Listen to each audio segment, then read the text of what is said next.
ஆரம்பமாக இஸ்லாத்திற்காக சலாத்தினை தெரிவித்துக் கொள்கின்றேன். அஸ்ஸலாமு அலைக்கும் வரஹ்மத்துல்லாஹி வபரகாத்துஹு. எல்லா புகழும் வல்ல அல்லாஹ் ஒருவனுக்கே உரித்தாகட்டுமாக. ஆமீன். அவனின் அன்பும் அருளும் பக்கத்து ராஜா மதீனத்து ரோஜா நம் உயிரினும் உயிரான உயிரினும் மேலான முஹம்மது முஸ்தபா அஹ்மது முஜ்தபா ரசூலுல்லாஹி ஸல்லல்லாஹு அலைஹி வஸல்லம் அவர்கள் மீதும் அவர்களை அடியுற்றி வாழ்ந்து மறைந்து மறையாமல் இருக்கிற உத்தம சத்திய சஹாபாக்கள், தாபியீன்கள், தபக தாபியீன்கள், அக்தாபுகள், அவுலியாக்கள், இந்த இஜ்திமாவிலே அமர்ந்திருக்கிற நம் அத்தனை நபர்கள் மீதும் அல்லாஹ்வின் அன்பும் அருளும் என்றென்றும் குறைகின்றவற்றுமாக. ஆமீன். அல்லாஹ்வுடைய மகத்தான கிருபையால் அற்புதமான சொற்பொழிவுகளையும் உரைகளையும் நாம் கேட்டு அமர்ந்திருக்கிறோம். அலி உஸ்தாத் அவர்கள் இன்று பேசிய அந்த விஷயங்கள் எல்லாம் ரொம்ப ஆழமானது.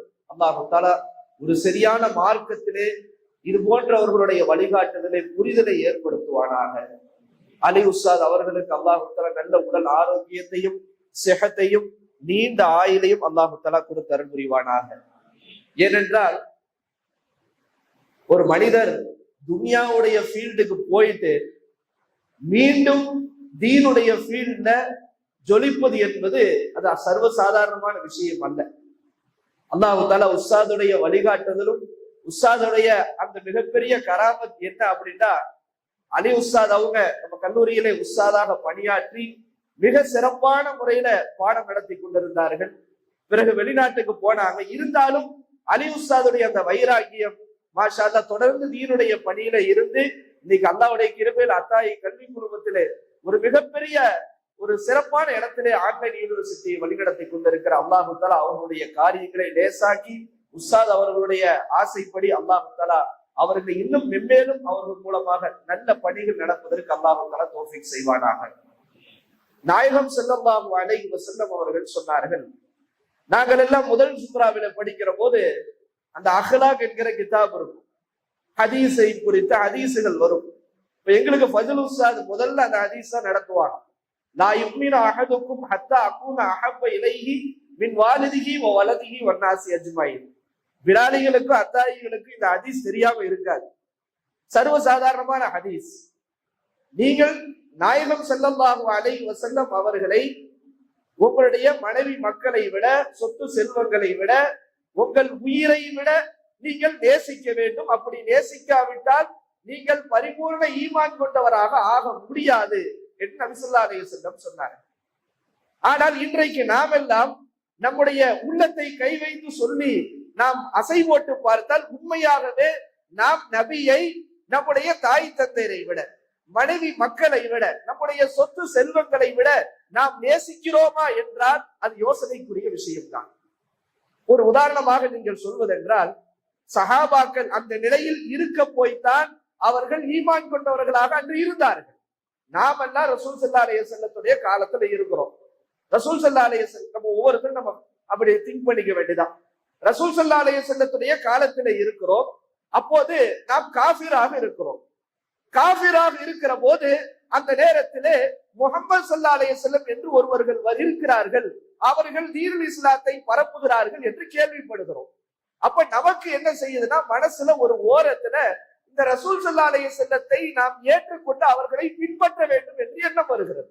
இப்ப நேரா நம்ம அப்ப காஃபிரா இருந்திருக்கிறோம். நேரா அம்மாட்ட போய் சொல்றோம், அம்மா தாயே இந்த மாதிரி முஹம்மது ஸல்லல்லாஹு அலைஹி வஸல்லம் இருக்காங்க, அவங்கள நான் ஈமான் கொள்ளலான்னு இருக்கிறேன் அப்படின்னு சொல்றோம். உடனே தாயார் சொல்றாங்க, எப்பா நீ ரசூலுல்லாவை ஏற்றுக்கொண்டால், நீ ரசூலுல்லாவை ஈமான் கொண்டால் உனக்கும் எனக்கும் எந்த சம்பந்தமும் இல்லை, நீ யாரோ நான் யாரோ என்று சொல்லி இருந்தால் நாம் அன்னைக்கு யோசிங்க, ஈமான் கொண்டிருப்போமா அல்லது அம்மா பேச்சை கேட்டு காஃபிரா இருந்திருப்போமா? நம்முடைய தந்தை இடத்திலே போய் சொல்லுகிறோம், தந்தையே முஹம்மது என்கிற ஒருவர் இஸ்லாத்தை பரப்புகிறார், அவங்களை நான் ஏற்றுக்கொள்ளலாம் என்ற மனதிலே படுகிறது என்று சொல்லுகிற போது தந்தை சொல்லுகிறார், நீ அவரை ஏற்றுக்கொண்டால் நீ வீட்டை விட்டு விரட்டப்படுவாய் என்று சொல்லப்படுகிறார். இப்ப யோசிங்க, நாம ரசூல் ஸல்லல்லாஹு அலைஹி வஸல்லம் காலத்திலே இருந்தால் தந்தையின் பேச்சை கேட்டு நாம் காஃபிராக இருந்திருப்போமா, ரசூலை ஏற்று ஈமான் கொண்டிருப்போமா? மனைவிட்ட போய் சொல்றான். மனைவி சொல்லுது, மவனே என் படுக்கையிலே நீ படுக்க கூடாதுன்றது. பக்கத்துல படுத்துறாரு, அடிச்சு அவனை துரத்திட வேண்டது. இவர் அந்த அற்ப சுகத்திற்கு முக்கியத்துவம் கொடுத்து அவர் காபிராக இருந்திருப்போமா, அல்லது ரசூல் ஸல்லல்லாஹு அலைஹி வஸல்லம் தான் முக்கியம் என்று ரசூல் பின்னால் போயிருப்போமா, அல்லது இவரு பின்னாடி நம்ம இஸ்லாத்தை ஏற்றா அன்னைக்கு அன்றைய சஹாபாக்கள் கொல்லப்பட்ட மாதிரி அடிபட்ட மாதிரி அடிபடுற சூழ்நிலை நமக்கு வந்துருச்சுன்னா நம்ம ஆகா இவர் பின்னாடி போனா அடி தாங்க முடியாதுடா என்று நாம் காஃபிராக இருந்திருப்போமா அல்லது இஸ்லாத்தில் ஏற்று இருப்போமா? யோசி.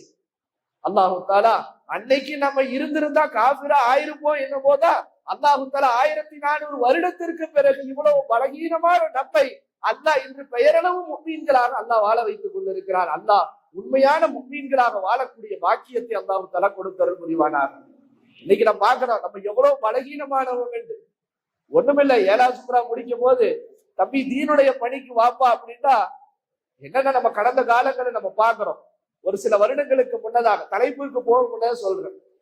ஒரு சில வருஷத்துக்கு முன்னாடி ஒரு நம்முடைய மதரசாவில் ஒரு ஒருத்தர் ஓதனார். அதாவது எந்த உஸ்தாதையும் விடுறதே கிடையாது, விரட்டி விரட்டி பாடம் கேட்பாப்ல. ஃபதுல் உஸ்தாதுக்குலாம் போயிட்டு நீங்க பாடம் நடத்துறீங்களா இல்லையான்னு கேட்பாப்ல. ஆனா இன்னைக்கு பாருங்க, அவர் 5 நேரம் இமாம் ஜமாத்தோடு தொழுகுவதே மிகப்பெரிய கேள்விக்குறியாக இருக்கிறது. இவ்வளவு இல்முகள் இவ்வளவு தேடி படித்தது, ஆனால் துன்யாவுடைய அந்த ஓட்டத்திற்கு அவர் தீனுடைய பணியை தூக்கி எறிந்து விட்டு இன்னைக்கு அவர் பேரளவு முஸ்லீம் ஆகிறதுக்கு வழி இருக்கான்னு தெரியாத அளவுக்கு வேலை பார்த்துக்கிட்டு இருக்கிறார். அப்ப இப்படியெல்லாம் இருக்கிற போது சஹாபாக்களிலே அவர்கள் உயிர் நீத்து தியாகம் செய்துதான் இன்று நாம் மிக சர்வ சாதாரணமாக ஈமான் கொண்டிருக்கிறோம். அப்படிப்பட்ட சஹாபாக்களுடைய பட்டியலிலே நாம் முதன்மையாக பார்ப்பது பிலால் ரலியல்லாஹு அன்ஹு அவர்கள்.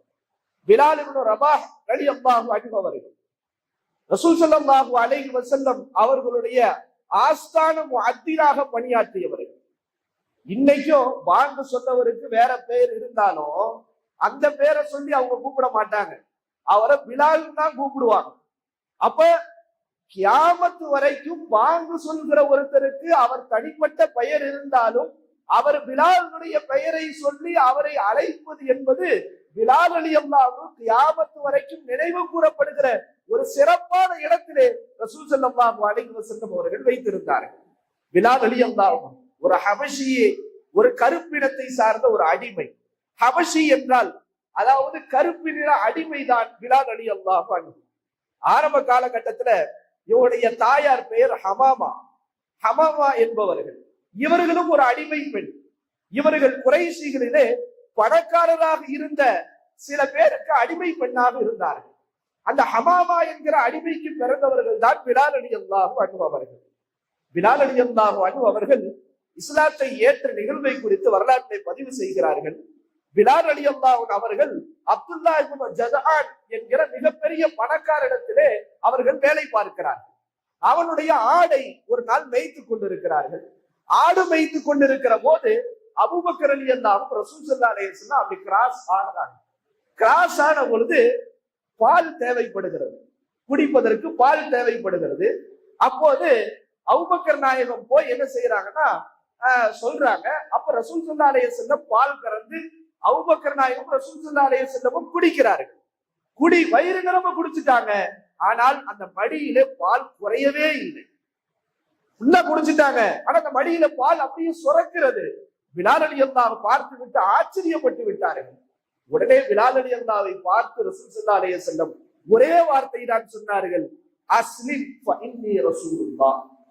இஸ்லாத்தை ஏற்றுக்கொள், நான் அல்லாஹ்வுடைய தூதர். எந்த யோசனையும் இல்லை. அல்லாஹ் ஒருவர் உள்ளத்தின் நேர்வழியை நாடிவிட்டால் ஒரு வார்த்தை போதும், ஒரு பார்வை போதும்.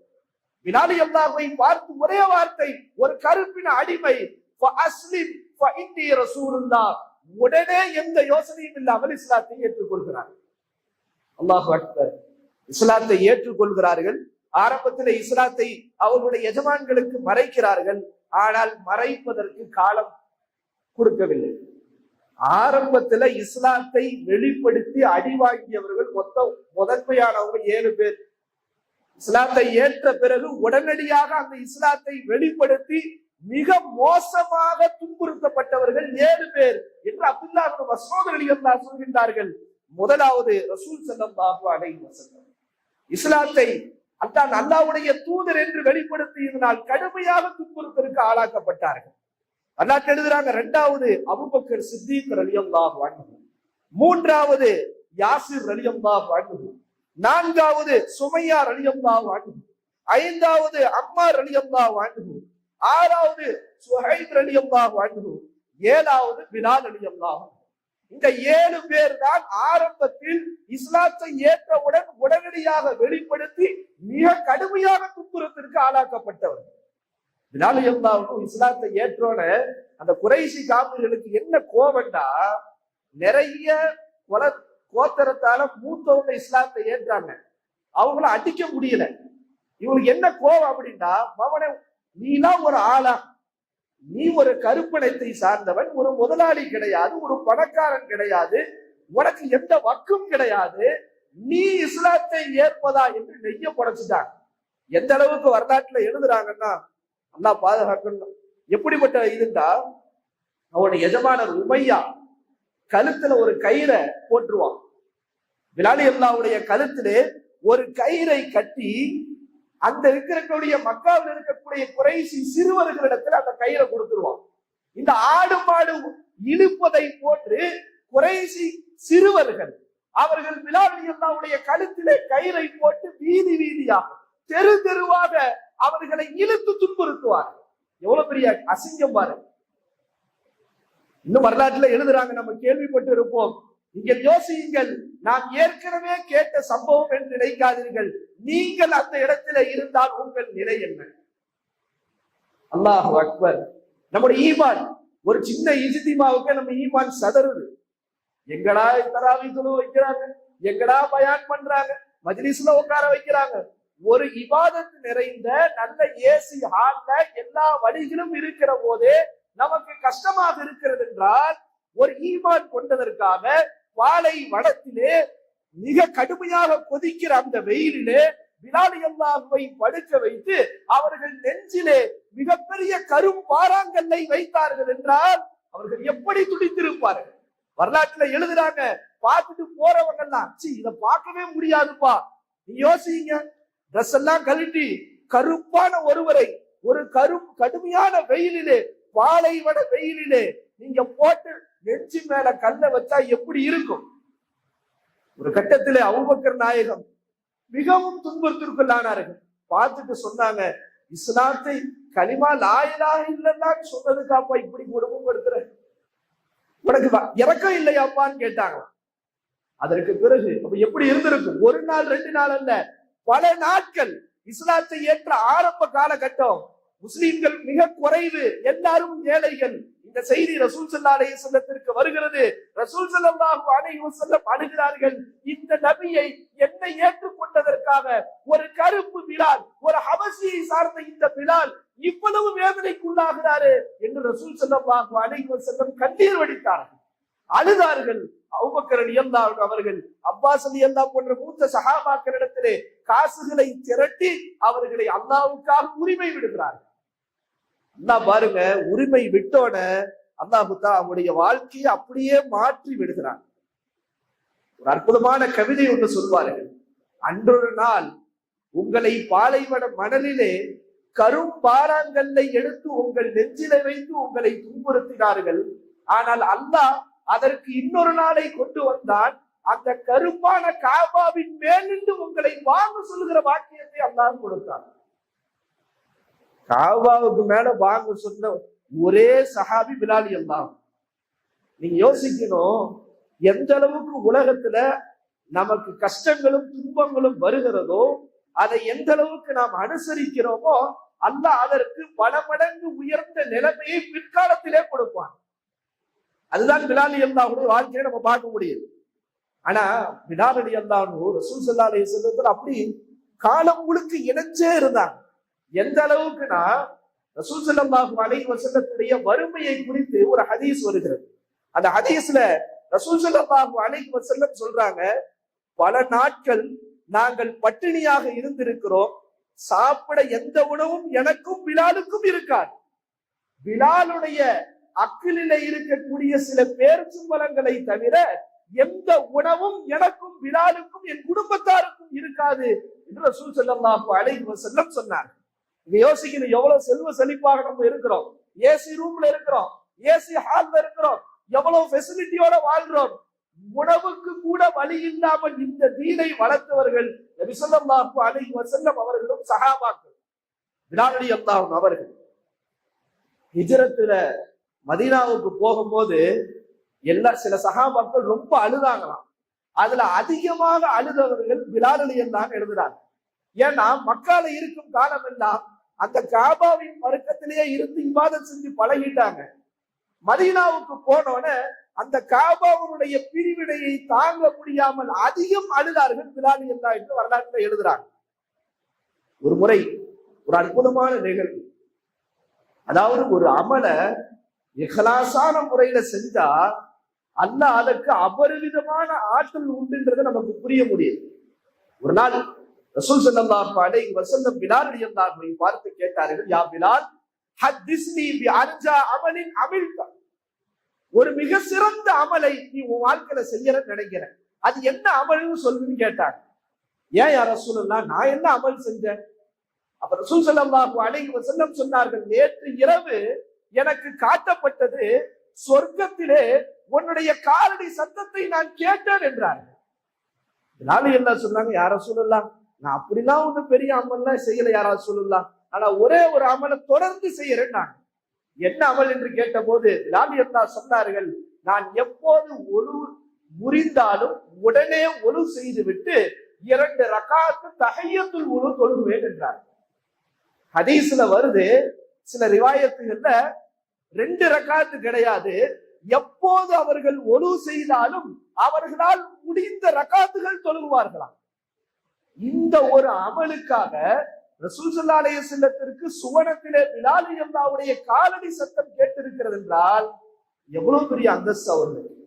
அல்லாஹு அக்பர். அல்லாஹு தஆலா எந்த ஒரு அமலையும் இஹ்லாஸாக செய்யக்கூடிய பாக்கியத்தை அல்லாஹு தஆலா அனைவருக்கும் கொடுத்தருள் புரிவானாக. பிலால் ரலியல்லாஹு ஒரு வரலாற்றுல ஒரு நிகழ்வு எழுதுறாங்க. ஒரு நாள் ரசூல் ஸல்லல்லாஹு அலைஹி வஸல்லம் சஹாபாக்கள்லாம் ஒரு பிரயாணத்துல இருக்கிறாங்க. பிரயாணத்துல இருக்கும் போது ஒரு இடத்துல இரவாயிருது, தங்க வேண்டிய சூழ்நிலை ஏற்பட்டது. இரவு தங்குறாங்க. தங்குகிற போது ரசூல் ஸல்லல்லாஹு அலைஹி வஸல்லம் சஹாபாக்கள்கிட்ட கேட்கிறாங்க, நாளைக்கு ஃபஜ்ருக்கு யார் எழுப்பி விடுறதுன்னு கேட்கிறாங்க. ஏன்னா இரவு அசந்து விடுவோம், பயணத்துல இருக்கிறோம். வழக்கம் போல பிலால் ரலியல்லாஹு நான் எழுப்பி விடுறேன் யா ரசூலுல்லாஹ்ட்டாங்க. சரி பார்த்து எழுப்பி விட்டுருங்கன்னு படுத்தாச்சு. படுத்துட்டா அல்லாஹ்வுடைய நாட்டம் எல்லாரும் தூங்கிடுறாங்க. பிலால் எல்லாரும் தூங்கிடுறாங்க. ரசூல் ஸல்லல்லாஹு அலைஹி வஸல்லத்திற்கு தூக்கம் மிகைத்து விடுகிறது. எந்திரிக்கிறாங்க. பிலால் ரலியல்லாஹு கேட்கிறாங்க, பிலால் பொறுப்பெடுத்துக் கொண்டீர்களே, நீங்க எழுப்பிடாம போயிட்டீங்களே கேட்கிறாங்க. யோசிக்கணும், ரசூல் ஸல்லல்லாஹு அலைஹி வஸல்லம் எப்படி வழி நடத்துகிறார்கள் பாருங்கள். இல்லையா ரசூலுல்லாஹ், என்னன்னே தெரியல, இந்த நம்ம சொல்லுவோம்ல, இந்த மாதிரி ஒரு தூக்கம் வந்ததே இல்லை. அதே வார்த்தையை பிலால் ரலியல்லாஹு சொன்னார்கள். சொன்ன பிறகு ரசூல் ஸல்லல்லாஹு அலைஹி வஸல்லம் சொன்னார்கள், பரவாயில்ல, நீங்க எப்போது தூங்க ஆரம்பித்தாலும் அல்லாஹ் உங்கள் ரூஹை கைப்பற்றுகின்றான், மீண்டும் அவன் தான் உங்களுக்கு ரூஹை தருகிறான். எனவே எடுக்கவும் கொடுக்கவும் அவன் சக்தி உள்ளவன். எனவே போய் பாங்க சொல்லுங்கன்றாங்க. போய் பாங்க சொல்றாங்க. பிறகு தொழுகை கலாவாக நடக்கிறது. ஆனால் ரசூல் ஸல்லல்லாஹு அலைஹி வஸல்லம் சொல்றாங்க, இந்த முசீபத்தான இடத்தை விட்டு வேற இடத்துக்கு போய் தொழுகலாம் அப்படின்றாங்க. நீ யோசிக்கணும், உடனே நீங்க நம்ம என்ன செஞ்சிடக்கூடாது, ஆஹா அப்ப ரசூலுல்லாவே தொழுகாம கலாவாக்கி இருக்காங்க, சஹாபிய தூங்கிட்டாங்க அப்படின்னு விளங்கிடக்கூடாது.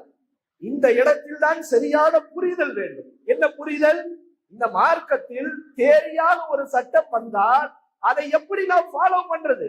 அப்போ ஒருவர் தொழுகாமல் அயர்ந்து தூங்கிவிட்டால் அதற்கான சட்டம் இந்த உம்மத்திற்கு தெரியப்படுத்துவதற்காக அல்லாஹ் ஒரு முறை நபியையும் அந்த சஹாபாக்களையும் தொழுகை இல்லாமல் தூங்க வைத்தான் என்பதுதான் உண்மை. நீங்க சஹாபாக்களை குறித்து பேசுறதுனால உங்களுக்கு நான் ஒரு விஷயத்த சொல்றேன். என்னங்க, சஹாபாக்களை ஜினாலா செஞ்சிருக்கிறாங்க, நீங்க போய் அவங்கள பின்பற்றலாம்னு சொல்றீங்களே அப்படின்னு கேட்பாங்க. ஆமா, ஜினா செஞ்சாங்க. மாயிஸ் இப்னு மாலிக் என்கிற சஹாபி ரசூல் ஸல்லல்லாஹு அலைஹி வஸல்லம் வர்றாங்க. யா ரசூலல்லாஹ் தஹீர்னி, என்னை சுத்தப்படுத்துங்கள் என்கிறார்கள். அப்ப ரசூல் ஸல்லல்லாஹு அலைஹி வஸல்லம் சொன்னாங்க, வைஹக் இர்ஜி ஃபஸ்தக்ஃபிருல்லாஹ் வதூப் அலைஹி, போப்பா போய் அல்லாஹ்ட்ட பாவ மன்னிப்பு தேடு அப்படின்றாங்க. மறுபடியும் வர்றாரு. யார் ரசூலுல்லாஹ் என்னை சுத்தப்படுத்துங்கள்.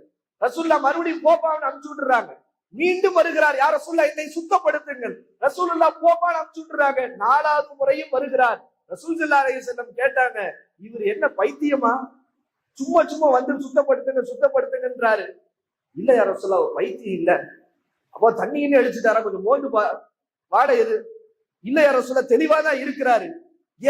எதை விட்டு உன்னை சுத்தப்படுத்துவது என்று கேட்கிறாரு. சஹாபி சொன்னாங்களா, நான் ஜினா செஞ்சுட்டேன், எனக்கு ரஜம் செய்யுங்க, என்னை கல்லால் அடித்து கொல்லுங்கள் என்று சொல்கிறார். இவ்வளவு முறை கேட்ட பிறகு அந்த சஹாபி கல்லால் அடித்து கொல்லப்படுகிறார். வரலாற்றுல எழுதுறாங்க. பிறகு சில பேர் பேசிக்கிட்டாங்களா, என்ன பேசிக்கிட்டாங்கன்னா, இவர் பெரிய பாவியாச்சே, இவருடைய பாவம் அவரை சூழ்ந்து கொண்டதே என்று சொன்னாங்களாம். ரசூல் ஸல்லல்லாஹு அலைஹி வஸல்லம் சொன்னாங்க, மாயிசுடைய தௌபாவை இந்த உம்மத்திற்கு பிரித்து கொடுத்தால் ஒட்டுமொத்த உம்மத்திற்கும் தௌபா கிடைத்து விடும் என்றார்கள். நீங்க யோசிங்க, இந்த இடத்துல ஒருத்தர் விபச்சாரம் செய்தால் அவனை கல்லால் அடித்து கொள்ள வேண்டும் என்கிற சட்டத்தை இந்த உம்மத்திற்கு பிராக்டிக்கலாக காட்டுவதற்கு அல்லாஹ் மாயிஸ் இப்னு மாலிக் என்கிற சஹாபியை தேர்ந்தெடுத்துக் கொண்டான். அப்ப நீ பின்பற்றாத என்ன பின்பற்ற, நீ ஜினா செஞ்சா வந்து கல்லால் அடி வாங்கி நீ போல சாகணும். அதுதான் அங்க வழிகாட்டுதல். அதை விட்டுட்டு சஹாபாக்களே பாவம் செஞ்சாங்க நம்ம சொல்லிடக்கூடாது. சரி, பிலால் ரலியல்லாஹுடைய விஷயம்.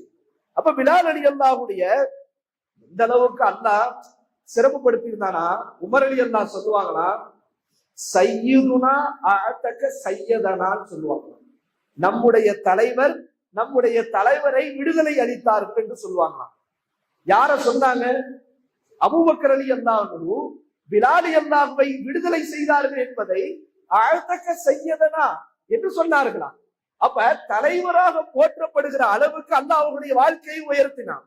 ஆனா ரசூல் ஸல்லல்லாஹு அலைஹி வஸல்லத்துடைய வஃபாத்தின் போது நடந்த ஒரு நிகழ்வு. என்ன நிகழ்வு? ரசூல் ஸல்லல்லாஹு அலைஹி வஸல்லம் வஃபாத் ஆயிட்டாங்க. சஹாபாக்கள் அப்படி திகைச்சு போய் நிக்கிறாங்க. ஒரு பக்கம் கஃன் தஃனுடைய இது ஜனாசாவுடைய தொழுகை நடக்கிறது, இன்னொரு பக்கம் அடுத்த அமீர் யார் என்று பேசப்பட்டு கொண்டிருக்கிறது.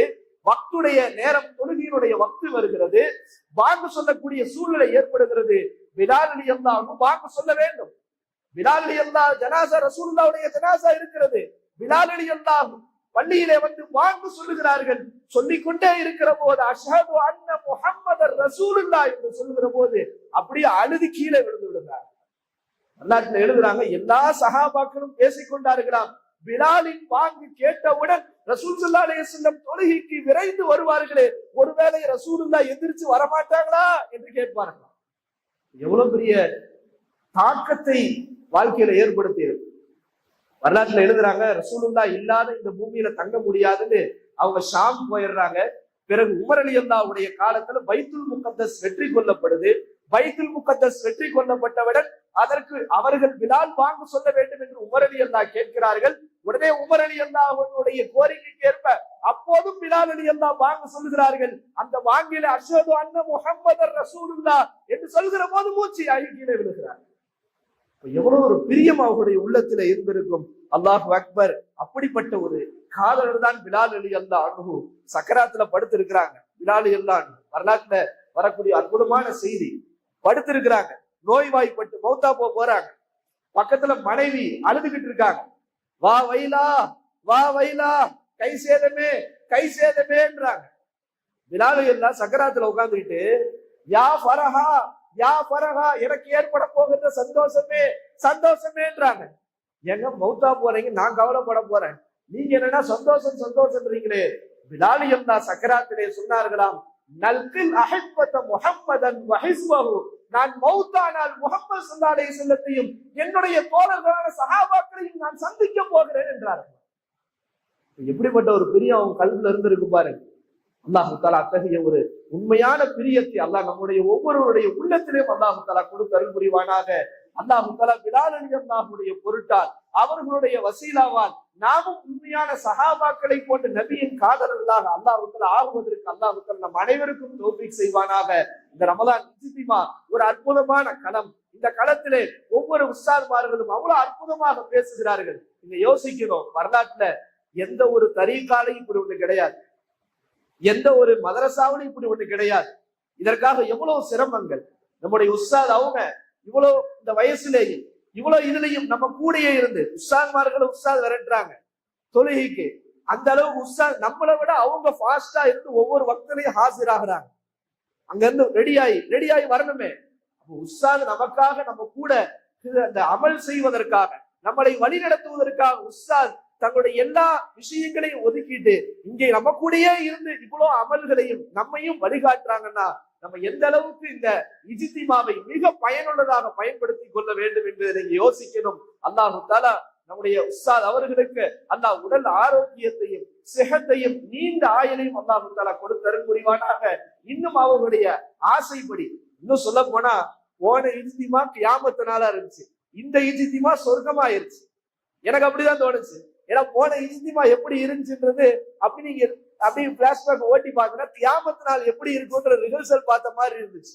ஆனா அல்லாஹ்வுடைய கிருபையில அந்த கியாமத்துல வெற்றி அடைஞ்சு இன்னைக்கு நம்ம சொர்க்கத்துல உட்கார்ந்து இருக்கிறோம். அல்லாஹ் தஆலா இன்னும் அடுத்தடுத்த வருடங்களில் இன்னும் சிறப்பான முறையில மிக அதிகமான கூட்டங்களோடு, ஆயிரக்கணக்கான மாணவ கண்மணிகளோடு, உஸ்தாதுமார்களோடு, இன்னும் பிரம்மாண்டமான வசதியோடு அல்லாஹ் தஆலா நம்முடைய இஜ்திமாவை ஆக்கி அருள் புரிவானாக. இன்னும் சொல்ல போனா அடுத்தடுத்த வருட